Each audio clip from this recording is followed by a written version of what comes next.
Okay. So, some of you are already familiar with the sessions that I offer through Edge. This is just one of many. This is Tips for a Successful Interview. As I said, even though this program is specifically for graduate students, these things that are in these presentations are definitely applicable to everyone, for undergrads, alumni. There's a lot of people that can benefit from this. So if you are an undergraduate student or an alumni attending, welcome. This is just some information, contact information I wanted to share. So this is the Edge website. This is where you will find most of what I'm be talking about here today. Also the listing of events. There is the website for the School of Graduate Studies. That's the office I work out of.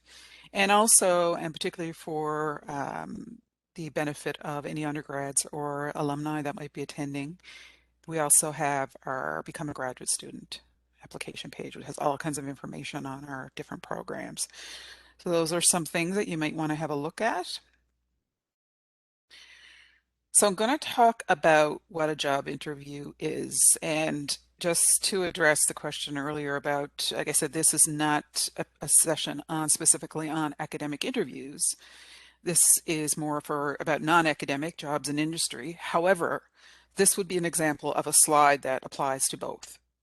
So a job interview is an opportunity to meet face-to-face, discuss and demonstrate the knowledge of your experience and skills. The employer gets to assess your experience and skills. And the last 2 points here I have bold because I think they're the most important in a job interview, because it's very, very difficult for the employer to get a sense of your personality and who you are on paper, or by sending a resume and cover letter. This is your chance to show your personality. It's also your chance to sell yourself as a good fit for the position. So if you don't tell the employer that you have the skills and experience that match the position, it's going to be challenging for them to see you as a good fit, even though it may all be in your resume. You need to be able to articulate that. So I just wanted to show you this slide, just to kind of give you an idea, general idea of the definition and what I think are the most important points about a job interview. These are important tips, and I put these here as well because different cultures, different customs in interviewing and in meetings and in meeting people. These are tips on the typical North American style interviews, say in Canada. So communication is very direct, assertive. You want to make sure that you have good eye contact, confident posture. This is very important. You really want to get comfortable with discussing your likes, dislikes, preferences, your strengths and weaknesses. I addressed that in the presentation as well. That's often a common question, as you know, if you've ever had an interview. Self-promotion. So this speaks a bit about what I just said. So you want to make sure that you're assertive and confident. That's essential when you're discussing your experience and skills. And also self-awareness is really important. So knowing that you're not just there to get a job. So you need to know a bit about yourself, what you like, what you don't, what your career goals are, how they relate to the job. So if you're asked questions like, tell me about yourself, or where do you see yourself in 5 years? What are your career goals? You've at least taken the time to do some reflecting on that. So pre-interview process, these are always some good ideas. So it's assess your career path. Why did you apply? So the answer to that question is not because you need a job, right? So you want to make sure that you can articulate that well. What is it about the job that attracts you? What about the match between you and the job? What about the company that interests you or the organization? Make sure that you research the company or the position thoroughly, or at least as much as you can before the interview. So if that question is asked, what do you know about us? You're able to give a good answer. Determine the type of interview, and I'll go over that. So there's various types of interviews. For the most part these days, things are done virtually. but there are different types. Develop potential questions and responses. So I'll give some resources for that as well. And confirm date, time, and location. Um, this part seems very basic, but it's very, very important. I know of folks that have been, late for interviews because they thought they knew where they were going. They weren't, but it turns out they didn't know, and there was a date mix up and those sorts of things. But something like this, you really want to make sure that you confirm for something as important as an interview. Um, I will talk and show a lot of links in this presentation only because I like to share resources. I think it's more useful than just me talking. A lot of these resources are already on the Edge website. And like I said, the slides and the recording of this will be posted in Brightspace and accessible to graduate students under the MUN Graduate Commons. So you want to make sure you thoroughly review your resume and any questions may be asked. Review the job ad. So the job ad um, is a really good source of information for the areas that may be discussed in an interview. So if you're looking for what they want, look to the job ad for the qualifications, maybe some of the things that they're looking for as assets, some of the skills, personality qualities, those sorts of things. Those are the things that you want to know about. There's a few resources, well, there's lots of resources, as you've probably seen on the internet. Um, this particular resource I have on the Edge website. It's from the University of Saskatchewan, and it's a really good comprehensive source of interview questions. It lists interview questions and the skills that they're measuring, and a lot of behavioral questions, which are common, which is a common style of question. This is a great link here for strengths and weaknesses. So, what's your key strength and weakness? That's often a common question. This is gives some information and also some examples for that. There's other resources as well that are on the MUN website. So there's a couple of things through Student Life that I've linked to the Edge website as well, and I've just provided them here. And they also provide common interview questions. So just some keys to success: to demonstrate a positive attitude and confidence. So for sure, I mean, you want to be confident, enthusiastic, curious. You want them to know that you're happy to be there. So all these things are, a way to show who you are and your personality. As I said, you want to maintain good eye contact, be aware of physical appearance, obviously, nonverbal communication. So, you want to be not looking all around the room, not swinging your chair, those types of things that you want to be aware of. Also ensure that you've researched the company, and I've already mentioned that. 10, 15 minutes early. This applies to mostly for an in-person interview, but even virtual interviews, it's a good idea to be or to try to log on a bit early, just so you can kind of, you're not too early, but you're prepared when you start. Know your resume and have extra copies available. And this extra copies available again applies more to in-person interviews. However, it's always a great idea to have your resume available to be emailed or sent right away, just in case there's other, you thought you were going to be interviewed by one person, turns out that might be two or three. So it just shows again that you're prepared. Have your references available if they're not included with your resume. Again, shows that you're prepared. Most professional jobs will not ask for references in the job ads, but at an interview, they may ask if you have your references available. So this is always a good idea as well. This goes into interview questions and styles. Most interviews are more formal. Sometimes they're a little bit more informal. There's usually a Q&A. It could be one-to-one or a panel, so two or more interviewers. I would say that two or more interviewers is more common than one-to-one. Sometimes there can be a written component or testing of some sort, and that really depends on your discipline and field. There may be a presentation component as well. This is very common in academic style interviews, but it can also be a factor in other industry type interviews as well.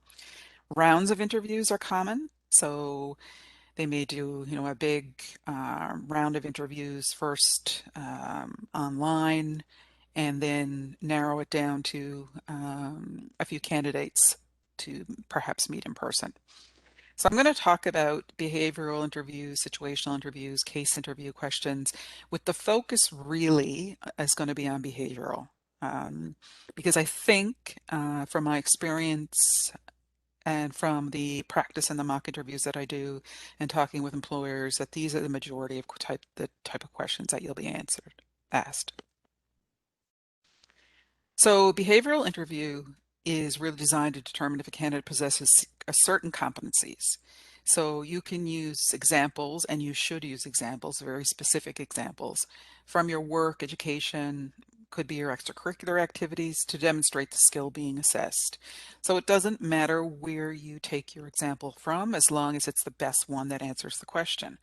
So you can see here, here's an example of here's a good example actually of a three-part question. So this one says, you describe the system you use for keeping track of multiple projects. How do you track your progress? How do you stay focused? So you want to make sure that you're giving specific examples. Do you use Google Calendar? Is there a software to use? Do you keep lists? You want to actually tell your story and provide your examples. And of course, here they're measuring your commitment to task or organizational skills. This is one of many examples of a behavioral question. Situational is basically the same thing as a behavioral question, except it's hypothetical. So you may be looking for, they may be asking you a question about the future or about a hypothetical example. And it's kind of, answered in the same sort of way as a behavioral question. Instead of saying what you did, you would probably describe what you would do. And it's often in the form of a scenario.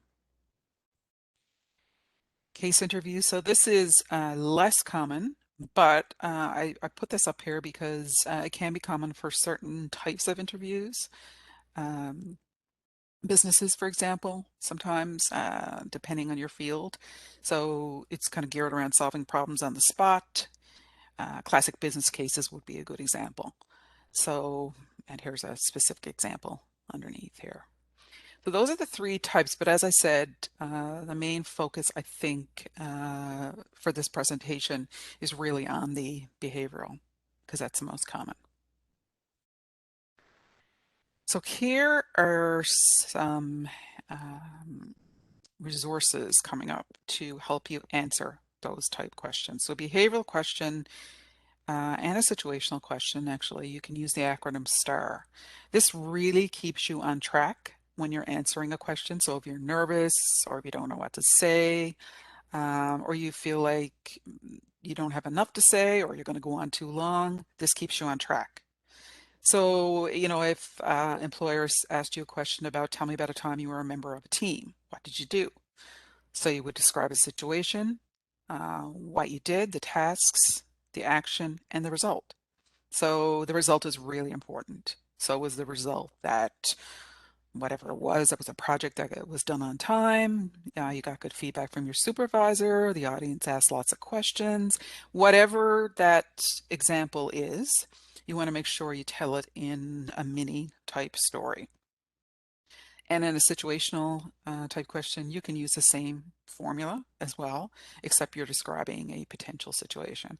So I know that people have really found this acronym to be helpful for keeping them on track for those types of questions. And these types of questions because they always start with, can you provide an example of, or tell me about a time when, these types of, or describe a time.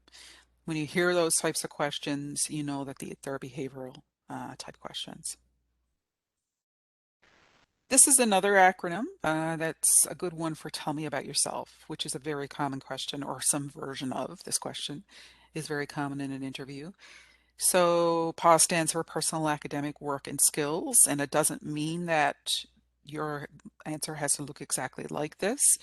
This is just a way to keep your answer balanced. So For example, you may have a tendency to focus all on your academic background and nothing else, or just all on your work. But this kind of keeps you on track. This is who I am. So when I say personal, I don't mean personal details, maybe just a brief introduction, who you are, where you're from, maybe when you came to Memorial, whatever, your academic background. Also, any work experience, certainly work experience that's past and present that's relevant to the job, and any volunteer experience that you feel might be relevant, and skills that you have that are relevant to the position. So this is not where you would list all the skills you have, but you've seen the job ad. Hopefully, you've researched the company. You know a bit about them, so you know the type of skills and competencies they're looking for. So this is just to kind of get you thinking and keep you on track, because typically this looks like a very easy question to answer, but you can really go off track with this, and you can answer it very narrowly and also just kind of all over the place. So this is an example of how you can keep yourself on track.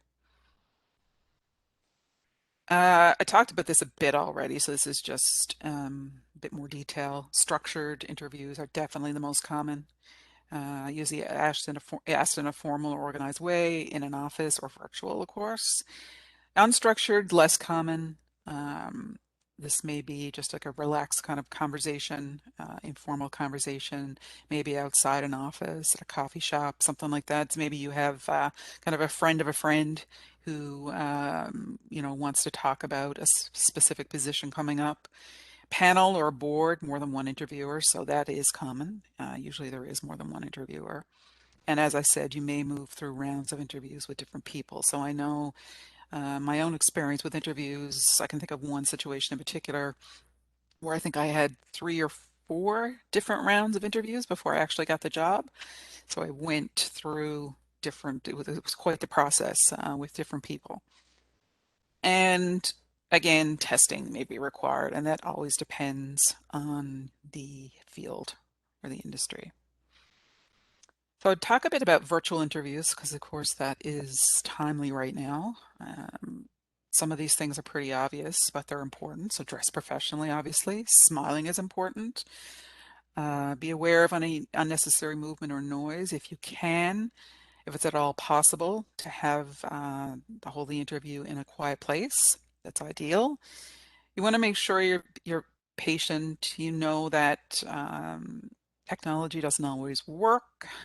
Things may go wrong, sounds may be distorted, so try not to let that throw you off. One of the things I suggested, I actually did a mock interview this morning with a student, and they were wondering about, well, what if this goes wrong, or what if the internet fails, and I just made the suggestion of, well, maybe giving your phone number at the beginning, or even typing it in the chat just to say, everything should be fine, but just in case, here's my phone number. I mean, they may have it already, but again, it just shows that you thought in advance of some things that might happen. Speak clearly, be okay with intermittent silence. That's very common, particularly in virtual interviews, and particularly on phone interviews. Because lots of times you can't see body language. You don't know what the people are doing. You don't know if you should talk. You don't know if they're writing notes. So it's okay to be okay with silence in between. Um, for sure. And even on your end. So if you need a few seconds to think of the answer to a question, that's fine as well. Always make sure you thank the interviewer for their time.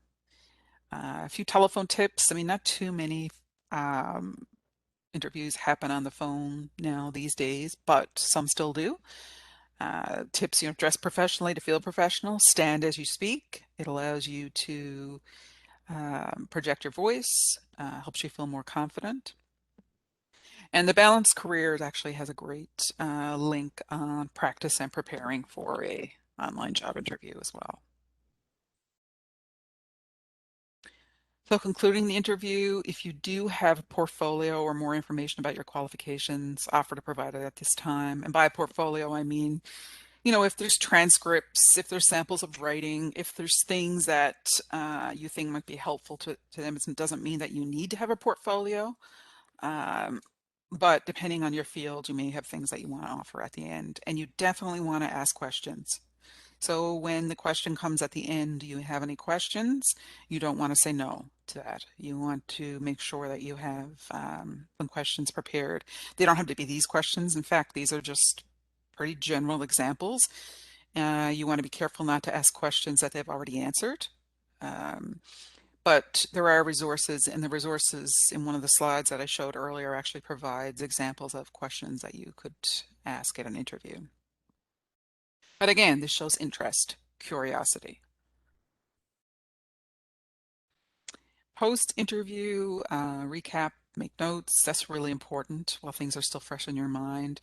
Send a thank you email if you can. I know it's not always possible to get a personal email address, but just to say, thank you very much. You're highlighting your qualifications and emphasizing your interest in working with them and communicating enthusiasm to have met with them. So all of these things are important. If you're unsuccessful, it's okay to request feedback. And I have that there just because I want you to know it's okay to request feedback. You may not always get feedback. I know folks who have asked for feedback and have never gotten it, and that's unfortunate, but you can do that. Sometimes bigger companies you may not hear back from, but it's okay to request it because it may help you for future interviews and positions. Just some continuation of what to do post-interview. Evaluate yourself immediately after each interview. If you're anything like me in interviews I've had in the past, I'm just so relieved that they're over that I tend to forget everything that I was asked. I'm just, it's almost like an exam or a test. You kind of go in there and it's over with and done with. But I think with an interview situation, it's really important to recap your thoughts. While it's still fresh in your mind. Really think about questions that have caused you an issue, or you felt you didn't give a good answer to, and consider an improved answer in the future. And maybe these are some of the prompting questions you could ask yourself. What exactly did they focus on? And probably most important, what did you find most difficult to answer? Because those are the things that you may want to look to for the future. What was the interviewer looking for? Did you feel you knew enough about the organization? How'd you feel overall? And this is a great one too. What would you do differently in the next interview? So again, it's a bit of a reflection on the interview afterwards.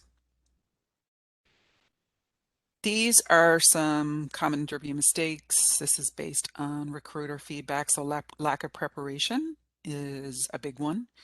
Make sure that you're as knowledgeable as you can about the job description and the organization. Under or over answering questions. So when I do practice interviews, mock interviews, by far I find the issue is under answering questions. Sometimes it's over answering if people are nervous. They may give long answers to questions, but under answering is definitely an issue. So not saying enough about yourself, not being specific with examples and your skills and experience. Poor nonverbal communication, so we talked about that. Failure to ask questions. We talked about that as well. So at the end, when you're given the opportunity to ask questions, you want to make sure that you do. Inappropriate appearance. So again, obviously you want to dress professionally.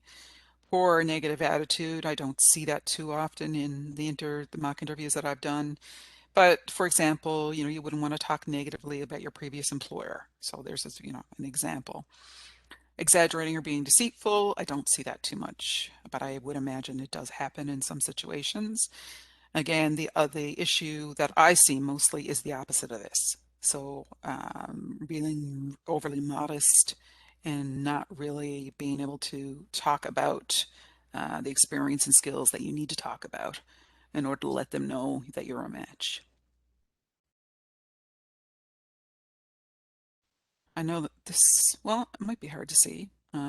This is an example of, I have a few examples of this. Actually, I have another example of this on the Edge website. And I realize this says PhD. This frankly could say anything. It could say master's. It could be an undergraduate program. It could be If you're alumni, it could be, you know, the left-hand side could be what you do in previous work or what you've done in your academic program. But the most important thing is to recognize that you do have skills. Um, it's easy to talk about what you've done in your academic program and think, well, I don't have any experience in this area. So when I'm asked this question, I don't know what to say because I don't have any experience in this company or in industry. When in fact, these are examples that you do have that experience. And this is not an exhaustive list. Everyone's list is different depending on if you're research-based, course-based, master's, PhD, um, anything at all. You know, if you're undergrad, it's a bit different. But just know that you need to reflect on what you've done in your academic program. Your academic program is valuable, and you need to speak to employers in a way that they understand. As you may know, there's many employers that are not familiar with graduate degrees and what they mean and how they can transfer and translate. So again, this is just an example of that, kind of to get you thinking. There's just a couple of slides here. These are just resources that I have on all my presentations. This is 10,000 Coffees. Some of you may already be familiar with 10,000 Coffees. It's a platform of alumni and students where you can actually reach out, have career conversations. If there's somebody that looks interesting in your field, you can ask them questions. Um, Back before COVID, you know, you could actually meet people when you meet people in person, and hopefully that's coming back more and more. But I know uh, some people that have had some success with this, actually meeting people online and having conversations.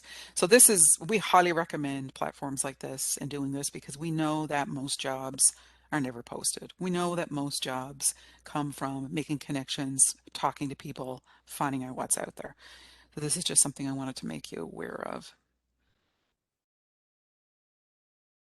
And I usually post something that's coming up in my presentation. So Campus to Career, this is a virtual conference for new grads. It's not just for undergrads. There's a whole series of things happening during that week. I think there's a couple, if there's at least one networking event for with employers. So this is something that you may want to look at as well coming up in June. And I also have this on the Edge website.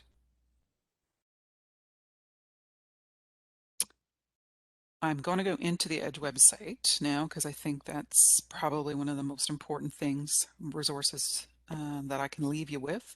But this just explains Edge in a bit more detail, what it's all about. It's really workshops, resources designed to help graduate students and others build skills and competencies to be successful now in graduate school and beyond.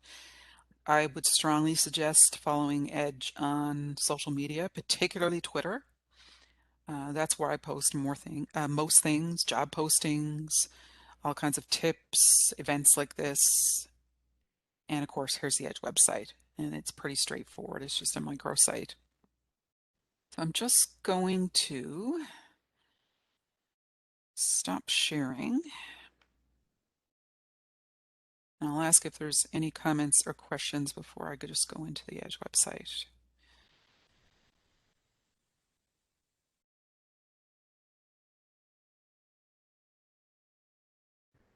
All right. Can I ask a question? Sure. First of all, thank you for the very good presentation and for the tips. Um, I have three questions. You said about the references during the interview. Mm-hmm. Uh, for example, in my case, I had some experience back in my country and I have some references there. And I studied master degree here in Canada. And the only references that I have here are my supervisors and my teachers. Uh, which one do you recommend that we can introduce, in, especially in case of um, foreign graduate students to introduce in the interview? So the best, the ones that can speak that best to your skills and to your match for that job. So that could be a supervisor, that could be a instructor, it could be a landlord. Mhm. Um, you know, especially if folks are measuring, you know, dependability, reliability, those sorts of things. So you really want to keep an open mind. So yeah, there's lots of, as long as those references can provide you with a positive reference, and there also may be an option, you know, you'd have to ask this to use, perhaps use a reference from your home country, but that would depend. Mhm. So thank you. And the other question, you said talk about your relevant experience during the interview. Um, For example, I'm electrical engineer, and my experience is in different in different field. It's in electrical major, but it's in different field of electrical engineering. But the position is not. Uh, the position is in electrical engineering, but it's different from the field I worked before. Can I still talk about my experience in this case? Yes, you can. You would just try to make it like as relevant as possible. So basically transfer your own your experience that you have to this new area. And that's something I do with individual appointments, and that's something that we can certainly chat about um, in more detail if you're interested in that. Okay, thank you so much. And the last question, you talked about the writing a skill test. Actually, it's the first time that I'm hearing. What does it look like? Did you say a skill test? Is that what you said? Writing a skill test. So that would certainly depend on your field. So that's not something that's that common. Um, but say, for example, if you know they wanted to write to examine your writing skills, or there was a certain software program they wanted to measure your proficiency at, this, you know, that's what I mean by skills set. So there's no real examples. It just would depend. They would tell you that in advance anyway. Mhm. Thank you. Okay.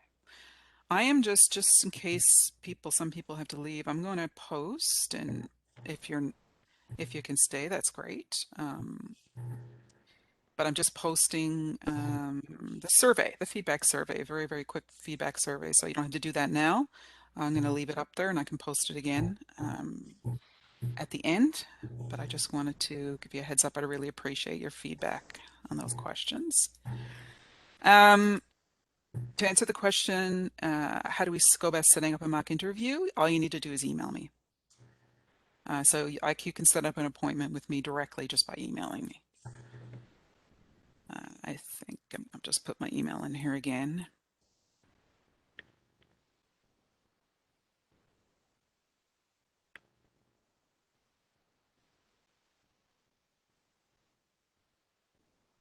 Okay.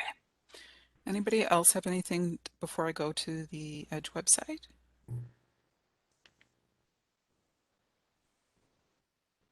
All right. Second now. Just bring this up.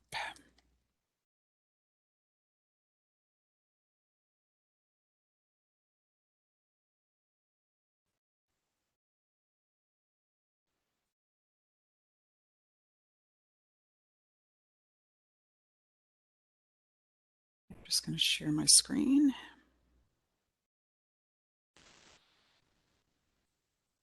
So you should be able to see the Edge website now. Um,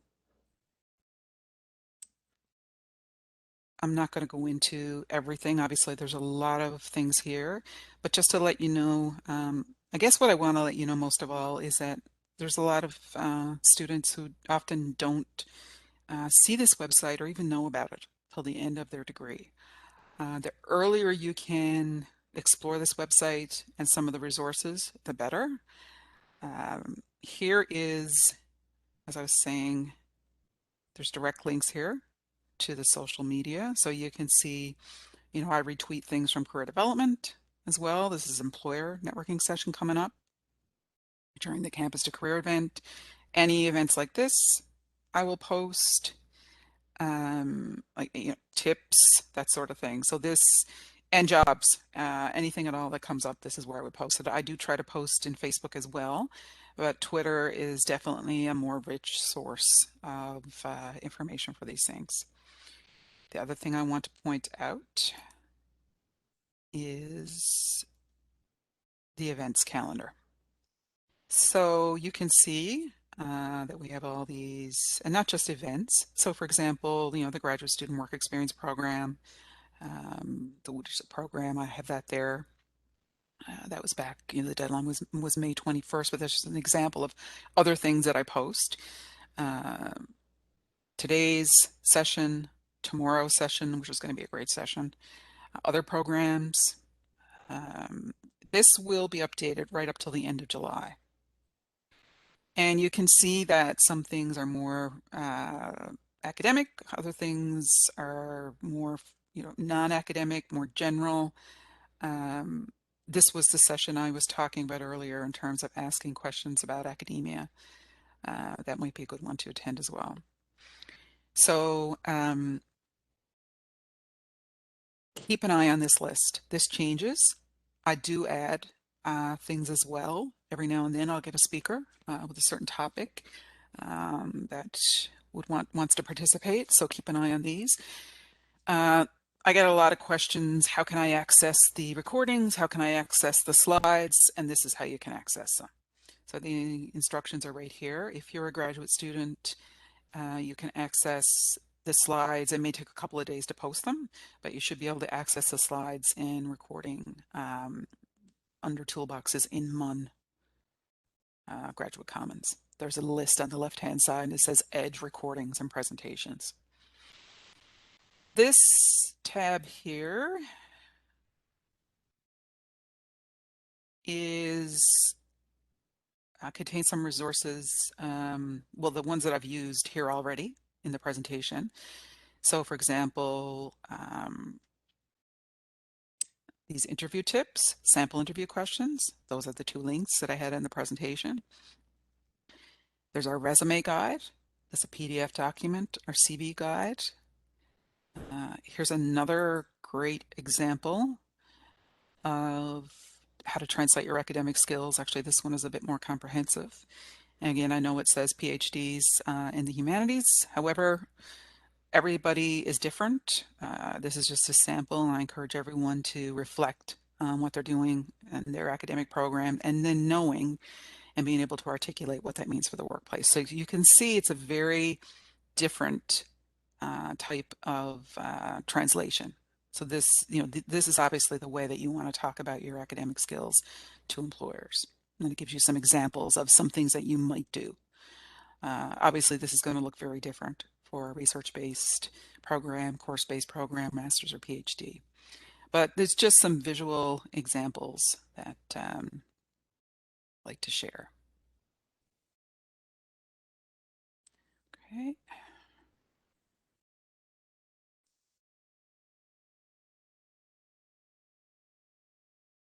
Sorry, I'm just trying to get this to move. There we go.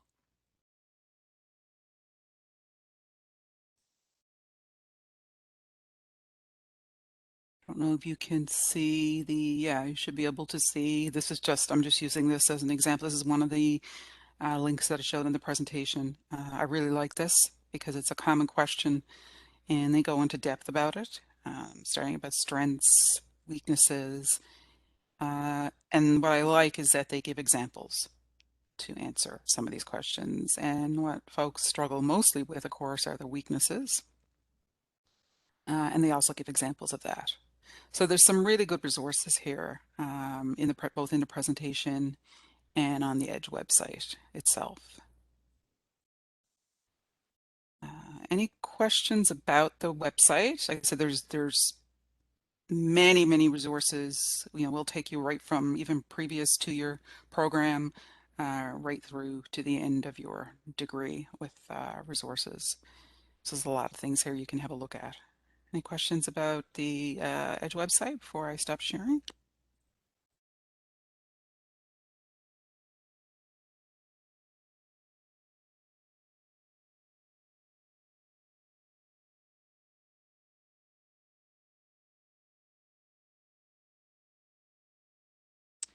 So recommendations, tips to give to an undergrad student trying to build a network if they're new to Canada. So this would be tips for anyone trying to build a network. If you're new to Canada, things like 10,000 coffees that I provided in the presentation. So a virtual platform like that, it would be good to sign up for. Definitely LinkedIn, connecting on LinkedIn, attending a session that gives you more information about LinkedIn. There's one on the calendar, creating a LinkedIn profile. Um, there's also some tips on the page that I just shared on networking on LinkedIn. There's also, I do a separate presentation actually on marketing yourself and informational interviewing, which is essentially reaching out to different organizations and companies and having conversations, asking questions. That's a whole other presentation, but there's professional associations and they're also listed on the Edge website. So for example, if you're in engineering, there's, the Oil and Gas Association. We're involved with environment, there's the Environmental Association. If it's tech, there's Tech NL. There's also the St. John's Board of Trade. So there's lots of industry associations where you'll see companies and organizations that are members. So this will give you just kind of a platform or a starting point. The biggest thing is actually doing it and practicing it. And the biggest tip for me is early. So on the Edge website and the very first tab, we address networking really early. Because you want to, the phrase I prefer actually rather than networking is building relationships. You really want to start early to build relationships. So by the end of your degree, you do know some people, they know you. You're familiar with certain areas, certain companies. Makes a huge difference. And again, these are conversations that I have in individual appointments as well. So I can always talk about that further. Anybody else have anything